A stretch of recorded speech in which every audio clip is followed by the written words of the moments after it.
Hi friends, இன்னைக்கு பார்த்தீங்கன்னா நம்ம ஒரு ரெசிபி தான் செய்ய போகிறோம். இன்னைக்கு என்ன ரெசிபினா சொரக்காயை வச்சு நம்ம ஸ்வீட் பண்ண போகிறோம். அல்வா தான் செய்ய போகிறோம். வாங்க எப்படி செய்யணும்னு பார்க்கலாம்.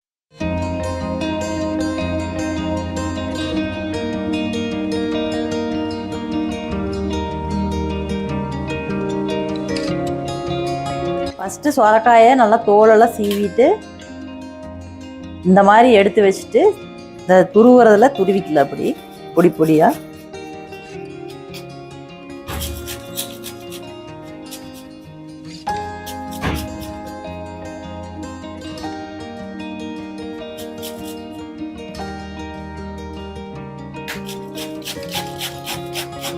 இப்போ பாருங்க, நல்லா சொரக்காயை நல்லா துருவி வச்சாச்சு. இதில் தண்ணி இருக்குது. தண்ணி இல்லாமல் நம்ம புளிஞ்சு எடுத்துக்கலாம்.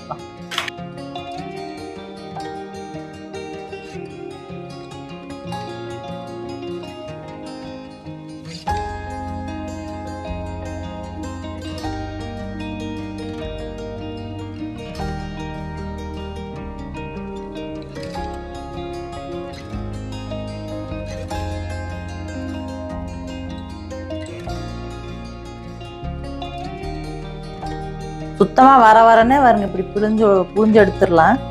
இப்போ பாருங்க, ஒரு துளி கூட தண்ணி இல்லை. இப்போ அடுப்பு பற்ற வச்சுக்கலாம். ஒரு பாத்திரத்தை வச்சு ஃபேன் வச்சு நம்ம இந்த முந்திரி திராட்சையை வறுத்துக்கலாம். இப்போ நெய் ஊற்றி முந்திரி திராட்சையை வறுத்துக்கலாம். இப்போ முந்திரி ஓட்டுக்கலாம். இப்போ முந்திரி ஒரு அளவுக்கு வணங்கிச்சு, அதுக்குள்ளேயே நம்ம திராட்சையும் போட்டுக்கலாம்.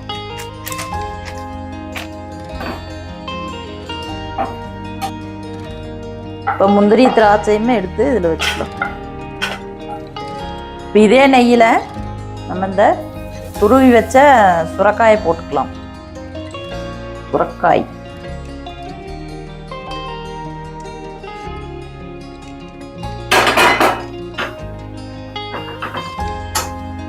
பார்த்தீங்கன்னா ஒரு 10 நிமிஷத்துக்கு கொஞ்சம் லோ ஃப்ளேமை வச்சு வணக்கலாம். பால் காய்ச்சி ஆற வச்சிருக்கிறோம், அதை அப்படியே ஊற்றலாம்.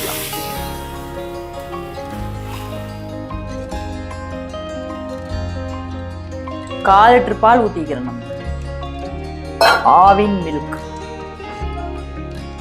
இது ஃபுல்லாக வெந்து அப்படியே சுண்டி வரணும்.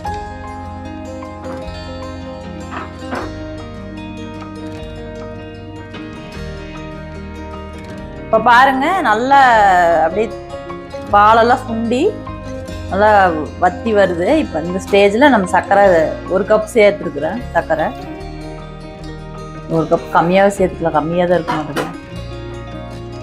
3/4 கப் சேர்த்திக்கிங்க. 1/4 லிட்டர் பால், ஒரு சொரக்காய், அப்புறம் ஒரு 200 கிராம் கம்மியாக 150 கிராம் சர்க்கரை சேர்த்து போதும்.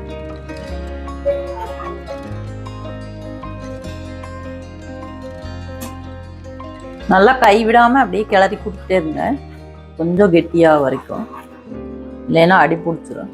பாருங்க, இப்போ தண்ணி எல்லாம் சுண்டிடுச்சு நல்லா. இப்போ நம்ம இந்த ஸ்டேஜில் நெய் ஊற்றிக்கலாம். இன்னும் கொஞ்சம் நெய் ஊற்றிக்கலாம். பார்த்தீங்கன்னா இருக்கிறதே கொஞ்சம் தான், கொஞ்சம் சின்னதாக தான் வாங்கிட்டு வந்தோம் நெய், அதனால் பூராத்தையும் ஊற்றிட்டோம்.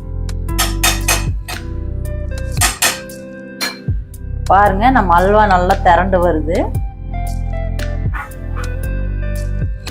இப்போ அடுப்பு ஆஃப் பண்ணிக்கலாம்.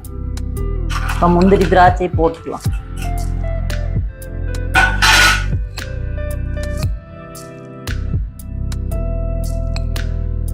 சூப்பரா பார்த்தீங்கன்னா நம்ம அல்வா ரெடி ஆயிடுச்சு.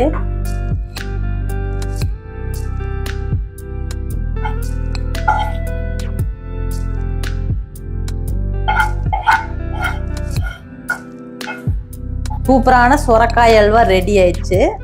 இது நம்ம கொஞ்சம் இப்போ சாப்பிட முடியாது, ரொம்ப சூடாக இருக்குது. கொஞ்சம் ஆறுனதுக்கு அப்புறம் தான் சாப்பிட முடியும். இந்த மாதிரி நீங்களும் ட்ரை பண்ணி பாருங்க ஃப்ரெண்ட்ஸ். ரொம்ப சூப்பரான சுரக்காய் அல்வா. நாளைக்கு வேற ஒரு வீடியோவில் பார்க்கலாம். Bye friends.